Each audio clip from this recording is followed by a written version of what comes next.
kitab Ihya Ulumuddin Hujjatul Islam Abi Hamid Al-Ghazali menafsirkan makna faqad kafara jihara qaraba ayyan khali'a anil iman.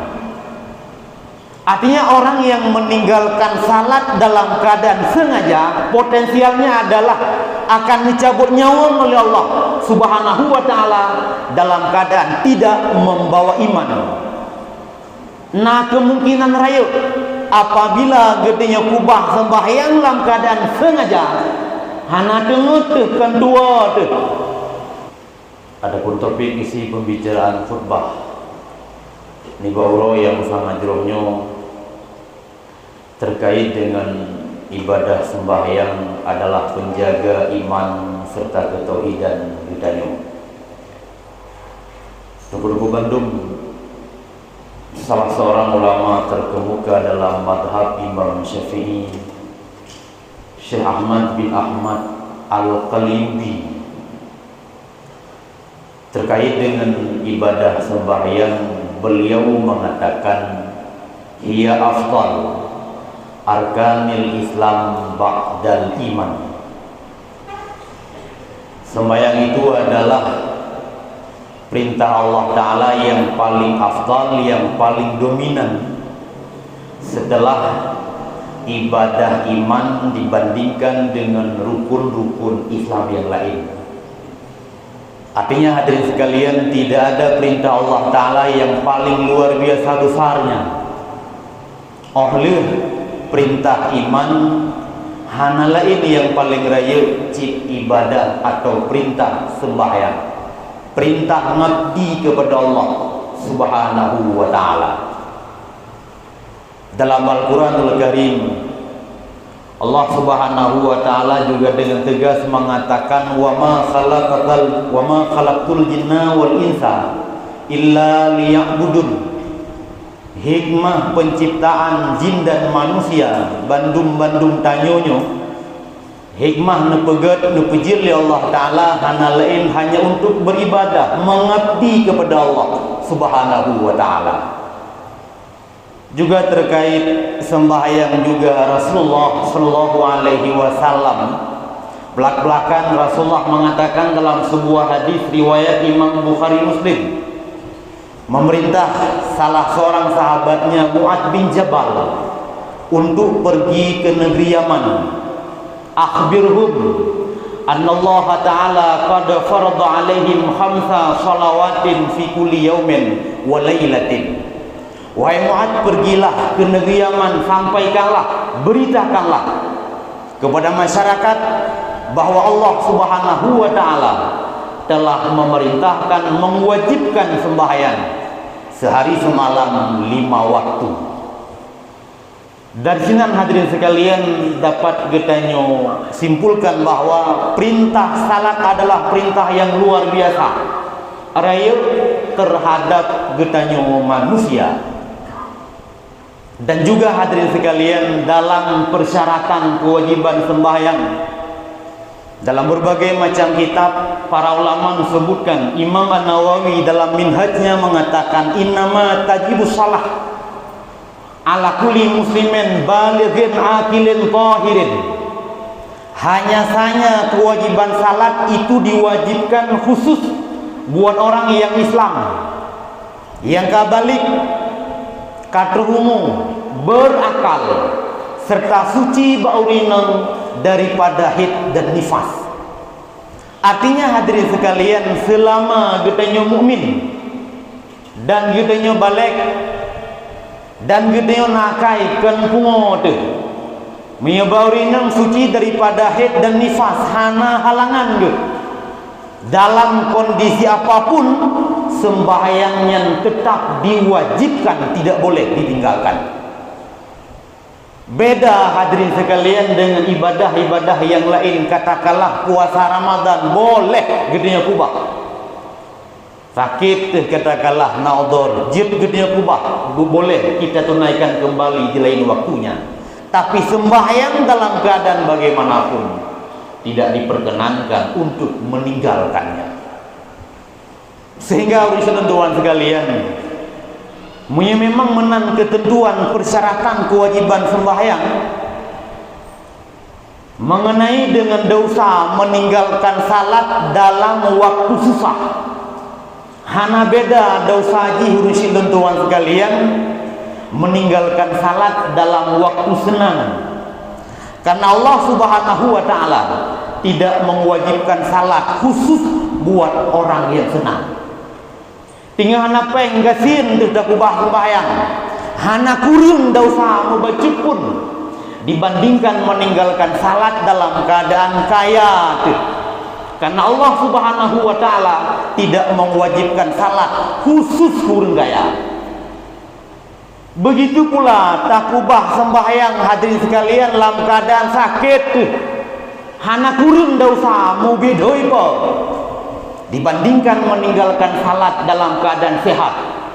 Karena memang Allah Subhanahu wa taala tidak mewajibkan salat khusus kurang sehat. Sehatkah ataupun sakit, sembahyang hadirin sekalian tidak diperkenankan untuk gedenya kubah. Biar himpus bak jaro tu. Biar hadirin sekalian kena gula. Biar hadirin sekalian dicuci darah, lumpuh, bagaimanapun sakit. Selama kai kita yang mantangna muslim balik miyabaurina suci daripada haid dan nifas, tidak diperkenankan, tidak boleh gedenya kubah sembahyang. Begitulah hadirin sekalian besarnya agungnya kewajiban sembahyang yang wajib oleh syariat terhadap gedanya. Kemudian untuk Bandung menyegedanya pertanyakan, apa sih adab ataupun dampak yang paling besar di balik gedanya kubah sembahyang atau meninggalkan ngabdi kepada Allah Subhanahu wa taala? Dalam sebuah hadis Rasulullah sallallahu alaihi wasallam mengatakan, "Man taraka salatan muta'ammidan faqad kafara jihara." Riwayat Abu Darda. Rasulullah mengatakan, siapa orang yang meninggalkan salat dalam keadaan sengaja, maka kata Rasulullah, orangnya telah kufur kepada Allah Ta'ala secara jihar, terang-terangan, ulak-ulak dengan Tuhan dalam keadaan lahi-lahi. Dalam kitab Ihya Ulumuddin Hujjatul Islam Abi Hamid Al-Ghazali menafsirkan makna faqad kafara jihara qaraba ayyan khali'a anil iman. Artinya orang yang meninggalkan salat dalam keadaan sengaja, potensialnya adalah akan dicabut nyawa oleh Allah Subhanahu wa taala dalam keadaan tidak membawa iman. Nah, kemungkinan raya apabila gedenya kubah sembahyang dalam keadaan sengaja, hana tengah kan dua tu. Tadi dari ngazan tapi lewat wate sembahyang sengaja gedenya kubah. Kemungkinan raya Huni Imam Al-Ghazali akan ngecok nyawa oleh Allah Ta'ala dalam keadaan tidak membawa iman, mati kafir, na'udzubillah.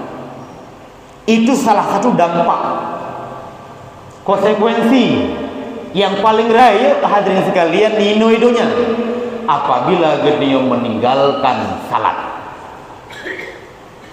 Hadirin jamaah Jumat hafizakumullah. Bahkan hadirin sekalian, apabila gedenya bandumnya sanggup menjaga ibadah sembahyang, Imam Al-Ghazali mengatakan sembahyangnya juga akan dijaga iman, akan dijaga akidah gedenya. Apa katanya? Fa inna shalah imaduddin wa isamul yatim. Benar-benar sembahyang itu tiangnya agama, dan sembahyangnya adalah penjaga iman, penjaga akidah, penjaga la ilaha illallah yang dalam hati dada gedenya. Hadirin jamaah Jumat hafizakumullah. Kemudian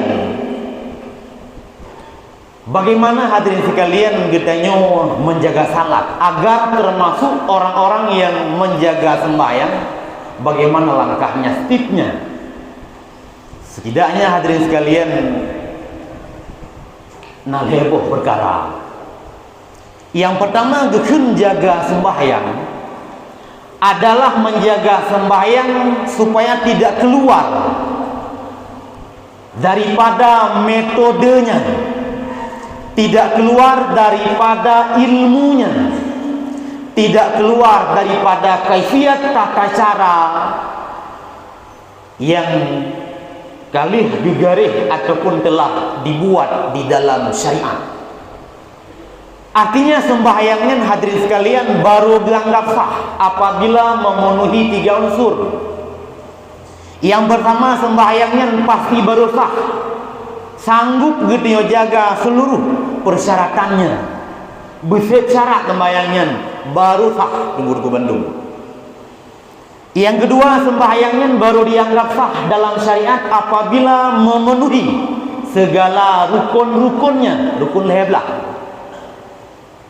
Yang kedua, sembahyangnya baru dianggap sah apabila mampu gede jaga daripada perkara yang bisa merusak atau membatalkannya. Nyan di saatnya baru terjamin sembahyang gede sah secara syarat. Maka oleh karenanya hadirin sekalian, mustahil sembahyang yang gede puput selamanya pasti mencukupi syarat.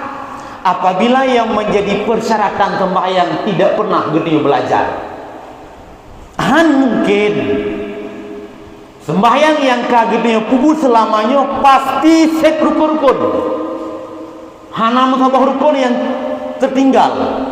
Apabila legedenya hadirin sekalian tidak pernah belajar mengenai dengan rukun-rukun sembahyang, sagai-sagai mungkin sembahyang yang gede puput terjamin sanggup gede jaga daripada perkara yang merusakkannya.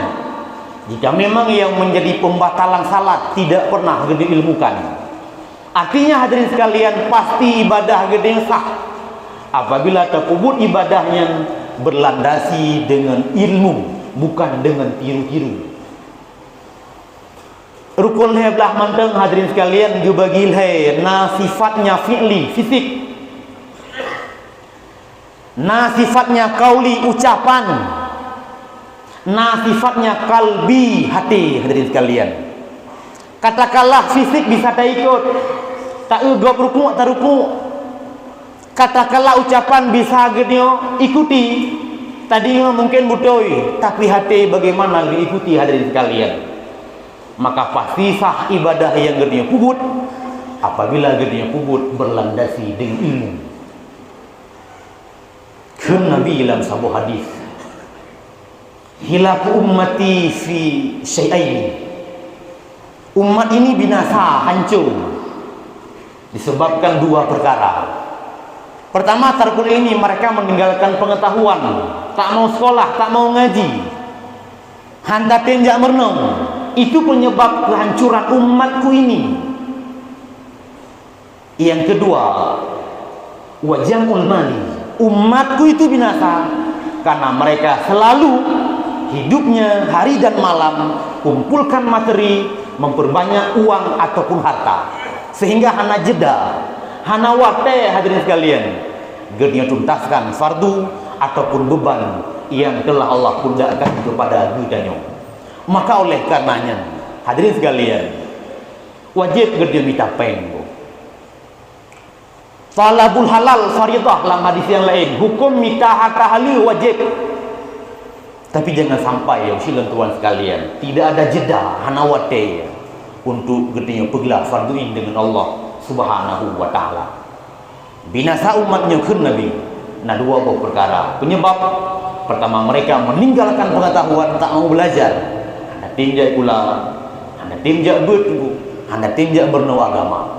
Yang kedua, hudib gedenya sabi-sabi, yang terpikir kumpulkan harta, putar patpeng sehingga hana wate untuk menyelesaikan hubungan gedenya dengan Allah Subhanahu wa taala.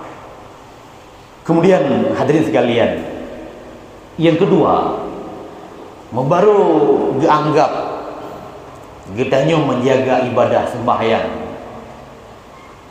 Itulah dengan getnya jaga makna ataupun substansial daripada ibadah sembahyang itu sendiri. Cibayakan sembahyang hadirin sekalian, inna salata, kata Quran, tanha anil fahsya wal munkar. Sesungguhnya ibadah sembahyang yang sanggup menjauhkan getanya daripada pekerjaan keji dan mungkar, buat dosa. Baik sampai hadirin sekalian sembahyang limong bahwate sabina urongan malam hantom pernah tak ubah, tapi lidah kita masih berbohong. Babah getanya babah munafik, buat urongan malam dalam gok, bahkan lihat ibadah hadirin sekalian tak dalim gok, tak pengut gok, tipe gok. Padahal inna salata tanha anil fahsya wal munkar. Sesungguhnya sembahyang, kata Allah Ta'ala, bit-bit sanggup menjauhkan lidahnya daripada pekerjaan dosa. Artinya hadirin sekalian, gikun gedenya orang jaga sembahyang, jagalah, fungsikanlah makna sembahyang, fungsikanlah ibadah sembahyang gedenya, agar semakin gede ibadah kepada Allah Ta'ala, semakin sanggup untuk menjauhkan yang namanya dosa. Ibnu Katsir hadirin sekalian, salah satu pakar tafsir, mengenai dengan ayat inna salata tanha 'anil fahsya wal munkar, beliau menghadirkan satu hadis yang sangat menarik riwayat Ibnu Mas'ud dan Ibnu Abbas. Kata Rasulullah, man shalla salatan lam tanhahu 'anil fahsya wal munkar lam yaslat biha minallah illa bu'da. Siapa orang yang melaksanakan salat tapi sembahyang dihnya tidak sanggup menjauhkan but keji dan but mungkar, sembahyangna pengut gopna, sembahyangna zalim gopna teguh, maka sembahyang dihnya kan Nabi tidak sanggup mendekatkan diri dengan Allah, bahkan sembahyang dihnya menjarakkan dia dengan Allah Subhanahu wa Ta'ala. Di saat ibadah getanya tidak berfungsi, maka ibadahnya kan menjadi jalan untuk taat dengan Allah, bahkan menjadi jalan untuk semakin jauh dengan Allah Subhanahu wa Ta'ala. Dari sini hadirin sekalian dapat dia pahami, agama itu bukan sebatas ritual hadirin sekalian. Agamanya kan cuma sembahyang, tetapi hadirin sekalian nilai-nilai luhur, nilai-nilai kemanusiaan itu juga bagian daripada agama. Sebuah hadis Rasulullah sallallahu alaihi wasallam ngetanya oleh para sahabat, ya Rasulullah, madinun, ya Rasulullah, putra li agamanya. Maka Nabi menjawab, husnul khalqi, baiknya akhlak, baiknya moral, begakai. Dan begakai adalah buah daripada ibadah sembahyang beliau. Nyen ngetanya oleh sahabatnya ketika berhadapan dengan Rasulullah, nejaklam belahunun Nabi. Sahabatnya bertanya dengan pertanyaan yang sama, ya Rasulullah, madinu, putra agamanya, apa itu Islam? Nabi juga menjawab dengan jawaban yang sama, husnul khalqi, baiknya moral, begakai, itu agama. Nejaklam belahwi Nabi itu. Tanya juga dengan pertanyaan yang sama, ya Rasulullah, madinu, apa sih agama? Nabi juga menjawab dengan jawaban yang sama, agama itu adalah baiknya moral, baiknya akhlak, kan cuma ritual hadirin sekalian. Maka oleh karenanya duku-duku Bandung, fungsikanlah ibadah gedanya, sembahyang gedanya, busik syarat, busik rukun, sembahyanglah dengan ilmu, kemudian paksakanlah sembahyang gedenya kubutnya agar berfungsi bersemakin jauh gedenya dengan dosa, bersemakin jauh gedenya dengan maksiat kepada Allah Subhanahu wa taala. Terakhir, sebagai kesimpulan, salah satu nasihat seorang ayah yang sangat taat kepada Allah taala, Luqmanul Hakim, Tugu-Tugu Bandung. Bahkan namanya saja Allah cantumkan dalam Al-Quranul Karim sebagai model, potret untuk gedenya contoh. Ketika beliau mendekati ajal, genuwa Allah Subhanahu wa taala menitipkan pesan-pesan. Ba'ana salah satu pesannya adalah an'lun buhatilun u'bud rabbaka bikadri hawaijika ilaih. Sembahlah Tuhanmu sejauh mana kamu butuh, sejauh mana kamu perlu kepada Allah Subhanahu wa taala. Sejauhnya kamu wajib mengabdi, kamu wajib beribadah, kamu wajib menyembah Allah Subhanahu wa taala.